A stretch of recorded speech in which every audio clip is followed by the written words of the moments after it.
बात बाबा ने कहा, कहाँ भी शादी वगैरह में जाते हैं हम क्या समझ करके जाते हैं, सेवा समझ करके जाते हैं। तो बाबा ने कहा अपनी परहेज जरूर रखनी है, कहाँ भी जाओ सेवा तो जाओ, लेकिन खान पान का परहेज जरूर रखना है।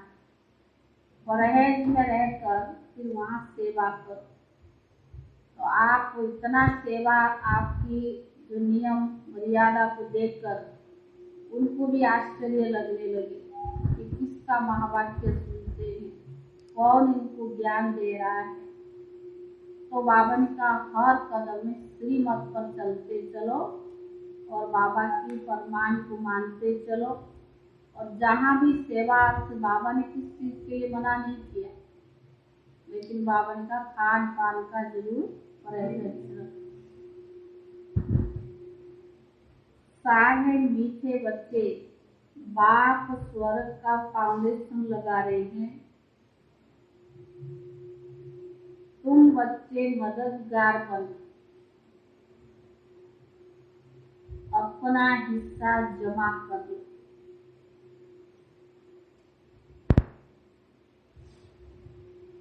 मीठे बच्चे बाप स्वर्ग का फाउंडेशन लगा रहे हैं, तुम बच्चे मददगार बन अपना हिस्सा जमा कर लो।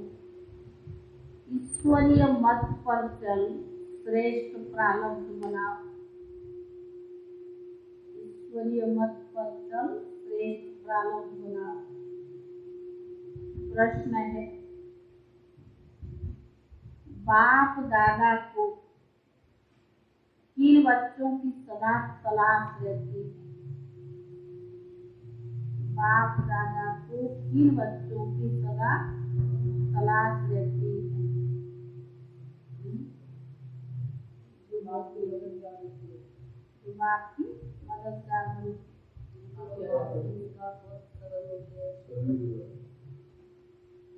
उत्तर है जो बहुत बहुत मीठे शीतल स्वभाव वाले, जो बहुत बहुत मीठे शीतल स्वभाव वाले सर्विसेबल बच्चे हैं।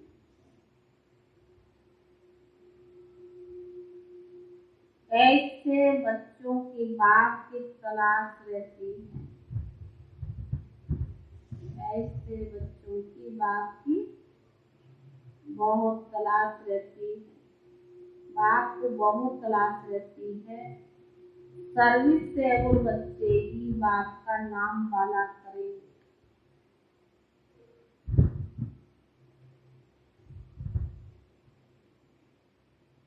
जितना बाप का मददगार बनते हैं,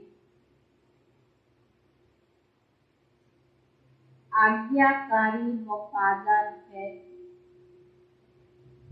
जितना बाप का मददगार बनते हैं, आज्ञाकारी वफादार है, उतना वे सर्विस के हकदार बनते हैं। गीत है ओम नमः शिवाय।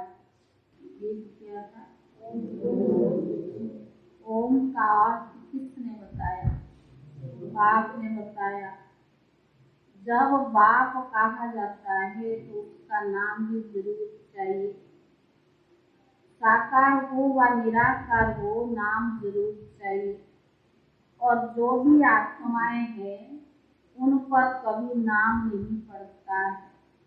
आत्मा जब जीव आत्मा बनती है तब शरीर पर नाम पड़ता है। ब्रह्मा देवताए नमो कहते हैं, विष्णु को भी देवता कहते हैं, क्योंकि आकारी है तो आकारी शरीर का नाम पड़ा है। नाम हमेशा शरीर पर पड़ता है। सिर्फ एक निराकार परम पिता परमात्मा है जिसका नाम शिव है। एक ही इस आत्मा का नाम है, बाकी सबका शरीर पर नाम पड़ता है। शरीर छोड़ा तो नाम भी बदल जाएगा। परमात्मा का एक ही नाम चलाता है, कभी बदलता नहीं है। जिससे सिद्ध होता है वह कभी जन्म मरण में नहीं आता है। अगर खुद जन्म मरण में आवे तो औरों को जन्म मरण से कैसे छुड़ा न सके ना। अमर लोक में कभी जन्म मरण नहीं कहा जाता है। वहाँ तो बड़ी सहज रीति से एक शरीर छोड़ दूसरा लेते हैं। मरना तो यहाँ ही है, वहाँ नहीं कैसे मर गया करते, एक शरीर छोड़ा और दूसरे लिया। सतयुग में ऐसे नहीं कहते कि फलाना मर गया।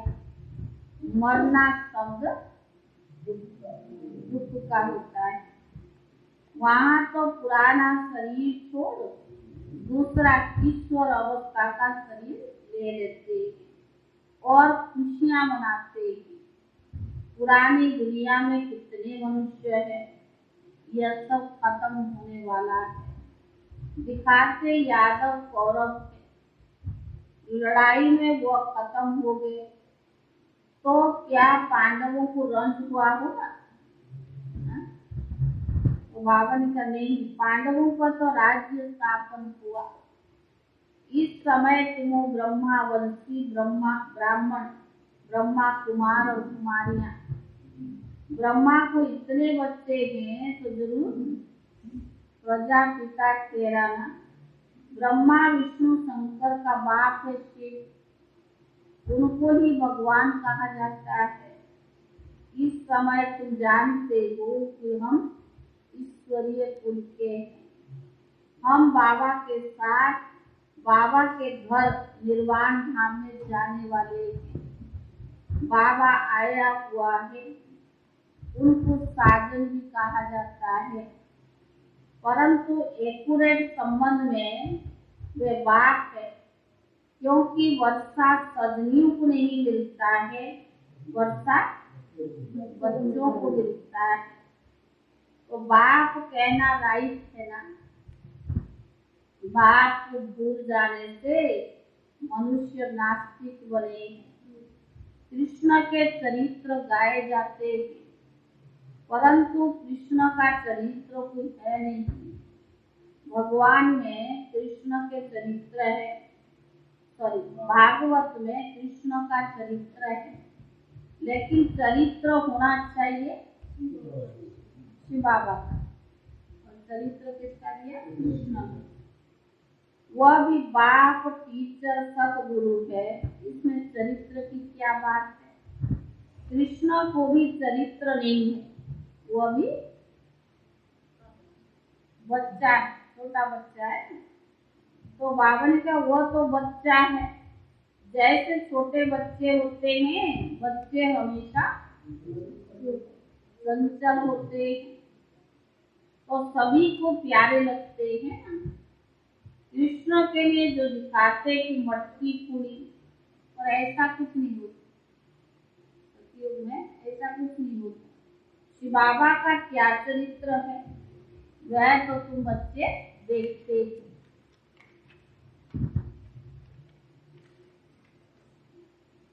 कि पढ़ा कर पति से पावन बनाते हैं, कहते भक्ति मार्ग में तुम्हारी भावना मैं पूरी करता हूँ।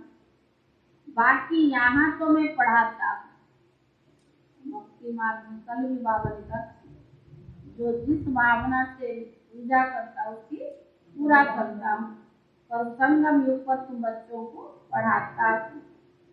इस समय जो मेरे बच्चे हैं वही मुझे याद करते हैं और सबकी याद को भूल एक बात की याद में रहने का प्रयत्न करते हैं। ऐसे नहीं कि मैं सर्वव्यापी हूँ, मुझे जो याद करते हैं मैं भी उन्हें याद करता हूँ। जो मुझ बाप को याद करते हैं मैं भी उन्हें याद करता हूँ। तो भी याद तो बच्चों को ही करेंगे ना। मुख्य बात एक ही है, बहादुर तो किसको तब कहेंगे जब कोई बहादुर किसको कहेंगे?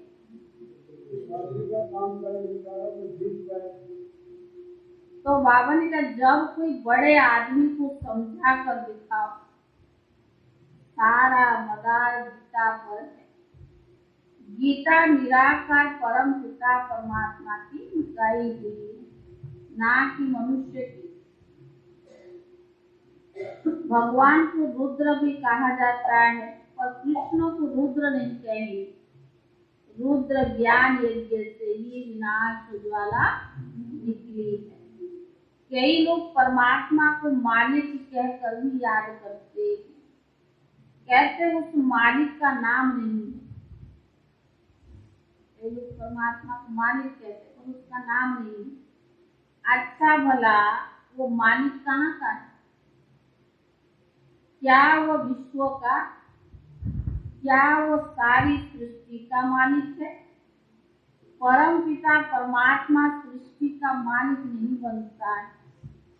सृष्टि का मालिक तो देवी देवता बनते हैं। परम पिता परमात्मा तो ब्रह्मांड का मालिक है।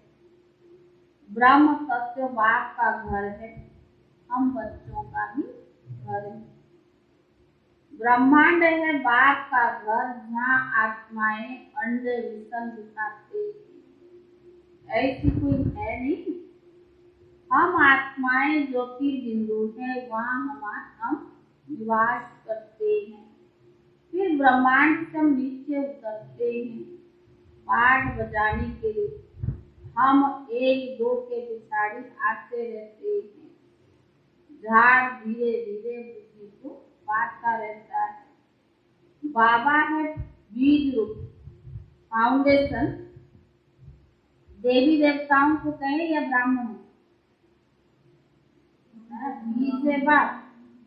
फाउंडेशन देवी देवताओं को कहे व ब्राह्मणों को कहे?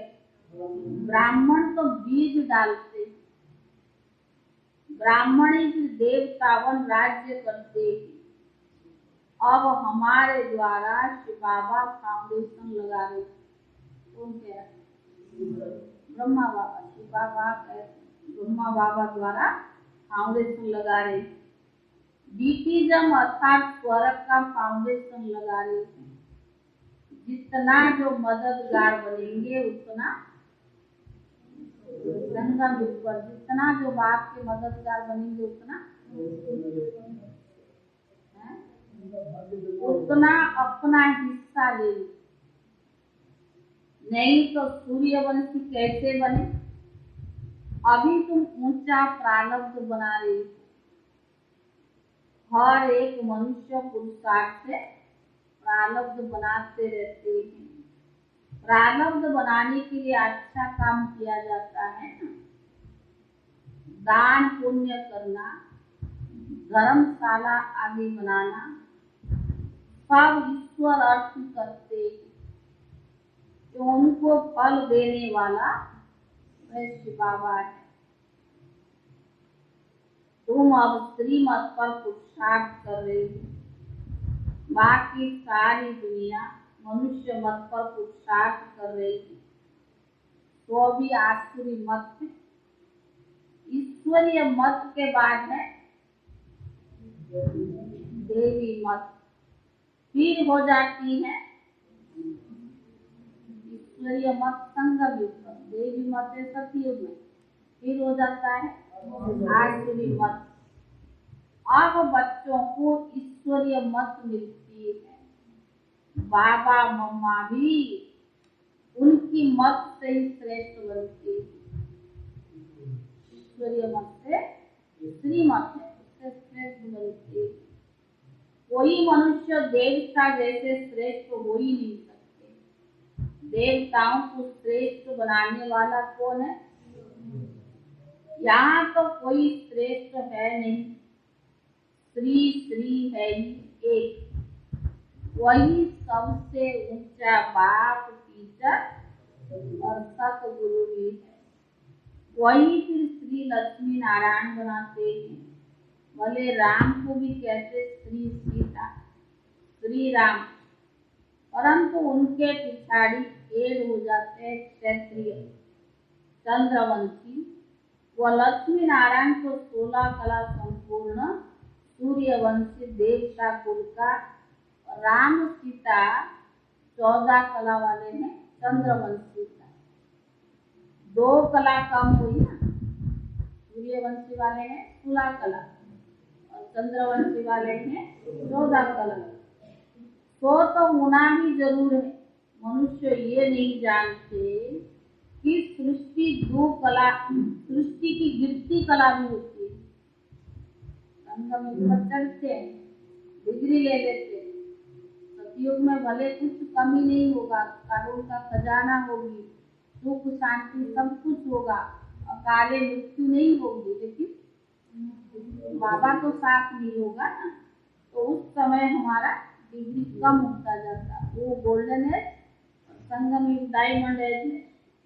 तो बावन का 16 कला से 14 कला हुई तो डिग्री कम हुई ना। इस समय बिल्कुल डिग्रेड है। यह है रावण संप्रदाय।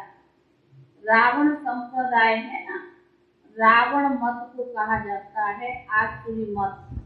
सब पतित है, पावन कोई इस पति दुनिया में हो ही नहीं सकता। भारतवासी जो पावन थे वही पतित बने, उन्हों को आकर भी पावन बनाता हूँ। पतित पावन कृष्ण नहीं गाया जाता। पतित पावन कौन है? श्री बाबा। ना चरित्र की बात है, पतित पावन एक परमात्मा को ही कहेंगे। पिछाड़ी में सब कहेंगे अह प्रभु आपकी गत मत न्यारी है। आपकी रचना को कोई नहीं जानते हैं, तो अब तुम बच्चे जान गए हो। ये ज्ञान है बिल्कुल नया। नई चीज जब निकलती है पहले थोड़ी होती है, तो धीरे धीरे बढ़ती जाती है। तुम भी पहले एक कोने में पड़े थे, अब देश देशांतर बुद्धि को पाते रहेंगे। राजधानी स्थापन जरूर होनी है, मूल बात सिद्ध करनी है। मूल बात क्या सिद्ध करनी है? गीता का भगवान श्री कृष्ण ने बात वर्षा देंगे, कृष्ण ने वर्षा देने वाला बाबा, कृष्ण वर्षा नहीं देता है। लक्ष्मी नारायण भी अपने बच्चों को वर्षा देंगे, वह भी यहाँ के पुरुषार्थ की प्रारंभ से मिलती है। वहाँ को लक्ष्मी नारायण पूरी वर्षा दे रहे देंगे, लेकिन यहाँ के पुरुषार्थ के प्रारंभ मिलती है। सतयुग त्रेता में बेहद का वर्षा, गोल्डन सिल्वर जुबली मनाते हैं। यहाँ तो एक दिन मनाते हैं और वहाँ को 1250 वर्ष गोल्डन जुबली और 1250 वर्ष सिल्वर जुबली। 1250 वर्ष गोल्डन जुबली मनाते हैं, खुशियाँ मनाते हैं ना, क्योंकि माला माल बन जाते हैं, तो ये अंदर में बड़ी खुशी रहती है। करके माला माल बन जाते। ऐसे नहीं कि सिर्फ बाहर से बत्तियां आदि जलाते हैं। स्वर्ग में हम बिल्कुल संपत्तिवान, बहुत खुशी हो जाते हैं। देवता जैसा धर्म खुशी और कोई होता नहीं। देवता धर्म में जो खुशी और कोई धर्म में नहीं। फिर सिल्वर जुबली आदि को भी पूरा समझते नहीं है। अभी तुम आधा कलम की जुबली मनाने के लिए बाप से वर्षा पा रही। सतयुग त्रेता गोल्डन जुबली और सिल्वर जुबली, तो बाबा ने कहा ऐसे जुबली मनाने के लिए अभी पुरुषार्थ कर रही है। तो बाबा ने कहा तो मुख्य बात यह समझने की है, गीता का भगवान बाबा श्री कृष्ण ने यही मुख्य बात समझाना है। उनसे ही राजयोग सिखलाया था, तो फिर अब सिखला रही है। सिखलाते भी तब है जब राजा ही है नहीं, प्रजा का प्रजा पर राज्य। एक दो की टोपी उतारने में देरी नहीं करते। प्रजा का प्रजा पर राज्य माने एक दो की टोपी उतारने में देरी नहीं करते। तुम बच्चे उनकी मत पर चलने से सुख धाम के मालिक बनेंगे। ऐसे बहुत है जो ज्ञान को पूरा धारणा नहीं करते, परंतु बाबा ने ज्ञान दिया उसको पूरा धारणा नहीं करते,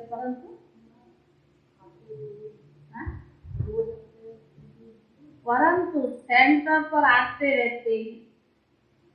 अंदर दिल बित बित करती है, अरे एक बच्चा को पैदा करा दे।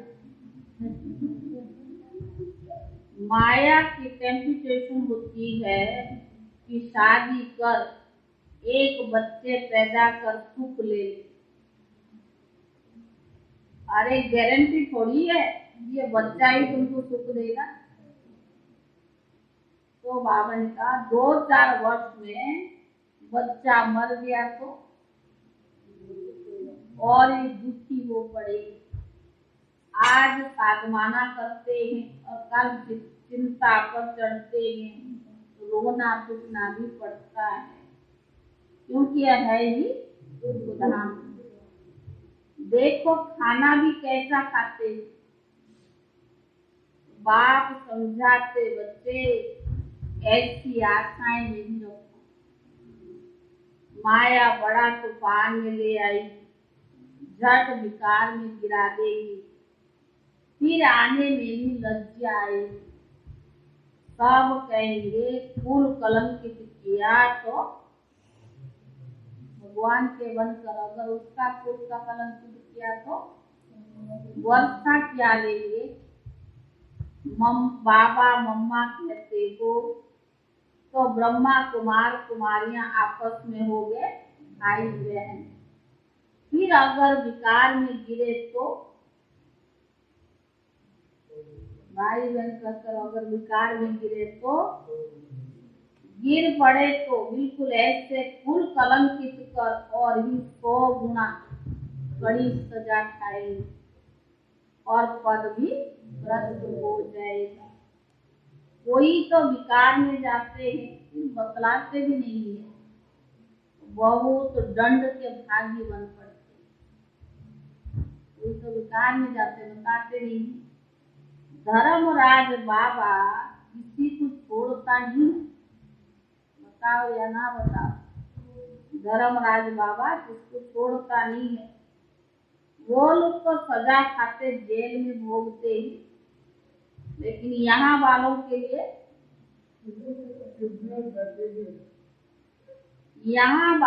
लिए बड़ी बड़ी सजा। ऐसे भी सेंटर्स पर बहुत आते रहते, आते भी और विकार में जाते हैं। तो बाबा का ऐसे भी बहुत है। बाबा समझाते हैं बच्चे ऐसा काम तो नहीं करो। कहते हैं कि हम ईश्वरीय औलाद तो है और फिर विकार में जाना यह तो अपनी ही सत्यानाश करनी। ये भी कहते हैं ईश्वरीय औलाद, विकार में जाना और ही सत्यानाश करना। कोई भी भूल हो तो झट बाबा को बता दो। विकार बिगड़ रह नहीं सकते हो तो यहाँ नहीं आओ तो बेहतर। विकार में जाके यहाँ आते हो तो कोई फायदा नहीं, बुद्धि में बैठेगा नहीं ना, ज्ञान की धारणा नहीं होगी। तो बाबा ने कहा अगर विकार नहीं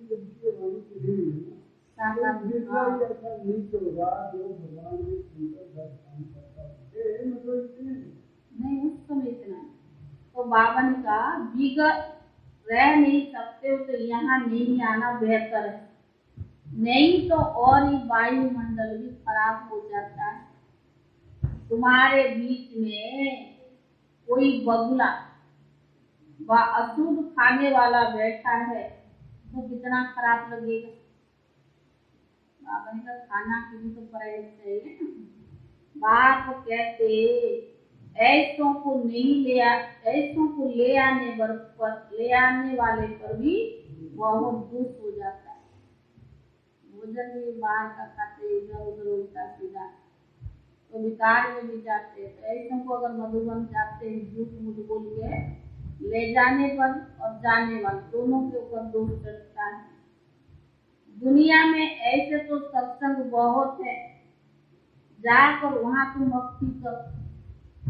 भक्ति के लिए हम मना नहीं करते, जा बाबा कहते मना नहीं करते। भगवान आते हैं पवित्र बनाने के लिए, पवित्र वैकुंठ का अवस्था देने के लिए। बाबा कहते कि सिर्फ एक बात को याद रखो। बाबा बार बार क्या समझाते हैं? सिर्फ एक बात को याद रखो बस। और खान पान के परहेज की युक्तियां भी बताते रहते। उल्टा सीधा खाएंगे वो तो फिर असर पड़ता है, मनोस्थिति पर उसका असर होता है। बावन का परहेज के लिए बहुत प्रकार की युक्तियां भी रख सकते हैं। जैसे कहाँ शादी आदि वगैरह में जाते, बाहर जाते, तो बावन का नहीं खाना करके आप बहुत परहेज भी बता सकते। और अंदर तो मन होगा, पर पूछने से थोड़ा कुछ काम चलता है। तबीयत ठीक नहीं है, मुझे डॉक्टर ने मना किया, ये भी तो बता सकते हैं। अगर अपनी मन होगा तो बताएंगे क्या? तो बावन का अच्छा आप कहते हो तो हम फल ले लेते हैं। हम किसके घर में जाते, शादी पर जाते हैं, तो बावन के ये तो कह सकते हो ना, अपने बचाव के लिए ऐसा कहना झूठ नहीं है। लेकिन आजकल तो ज्ञानियों के साथ झूठ भी युक्ति समझते हैं।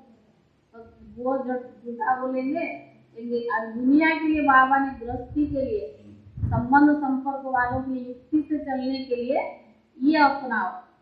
लेकिन ब्राह्मण परिवार में झूठ बोल के इसको युक्ति करके झूठ बोलते हो, ये कौन सी खाता में जाए?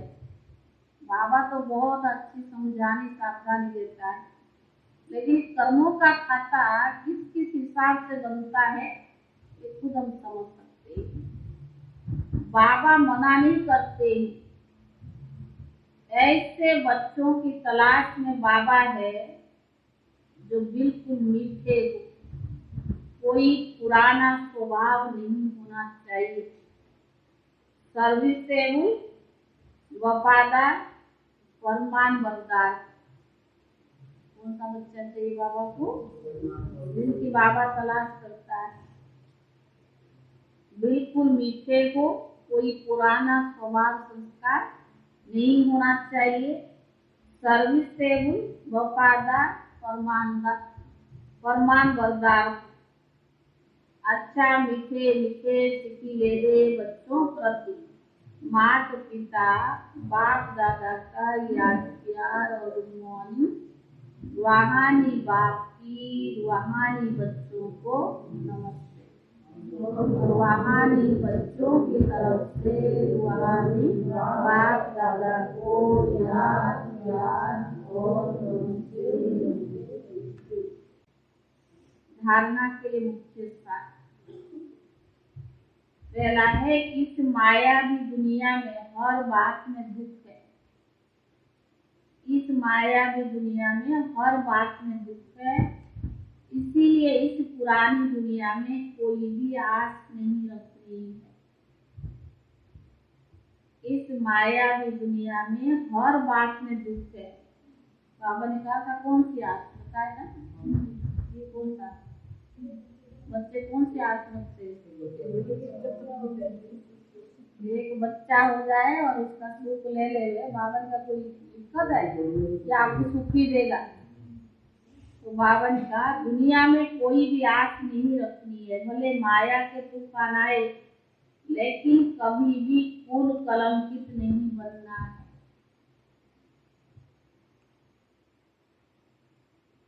दूसरा,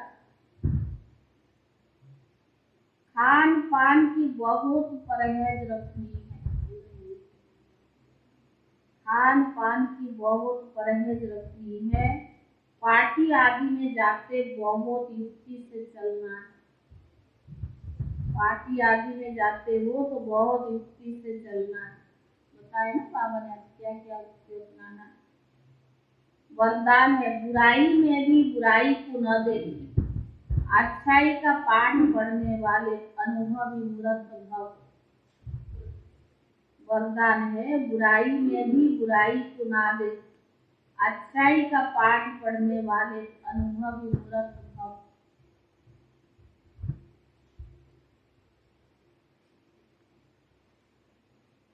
चाहे सारी बात बुरी हो, लेकिन उनमें भी एक दो अच्छाई तो जरूर होती है। चाहे सारी बात बुरी हो, लेकिन उनमें भी एक दो अच्छाई जरूर होती है। पाठ पढ़ने की अच्छाई तो हर बात में समाई हुई है। पाठ पढ़ाने की अच्छाई तो हर बात में समाई हुई है, क्योंकि हर बात अनुभवी बनाने के लिए निमित्त बनती है। कोई भी परिस्थिति आती है, कोई भी पेपर आती है, तो पाठ पढ़ाने की अच्छाई तो है ना, तो हर बात में समाई हुई है, क्योंकि हर बात अनुभवी बनाने की निमित्त बनती है। धीरज का पाठ पढ़ा देती है। हर बात अनुभवी बनाने के निमित्त बनती है, धीरज का पाठ पढ़ा देती है। दूसरा, आवेश कह रहा है और आप उस समय धीरज का, सहनशीलता का पाठ पढ़ रही हो। दूसरा आवेश कर रहा है और आप उस समय धीरज व सहनशीलता का पाठ पढ़ रही हो। इसीलिए कहते हैं, जो हो रहा है अच्छा है और जो गुनाह है वो और अच्छा है। अच्छाई उठाने की सिर्फ बुद्धि चाहिए। जो हो रहा अच्छा है और जो गुनाह है वो और अच्छा है। अच्छाई उठाने की सिर्फ बुद्धि चाहिए। बुराई को न देख अच्छाई उठा लो तो नंबर 1 बन जाएगी। बुराई को न देख अच्छाई उठा लो तो नंबर 1 बन जाएगी। स्लोगन, सदा प्रसन्न चित्त रहना है तो साइलेंस की शक्ति से बुराई को अच्छाई में परिवर्तन करो। स्लोगन है, सदा प्रसन्न चित्त रहना है तो साइलेंस की शक्ति से बुराई को अच्छाई में परिवर्तन करो।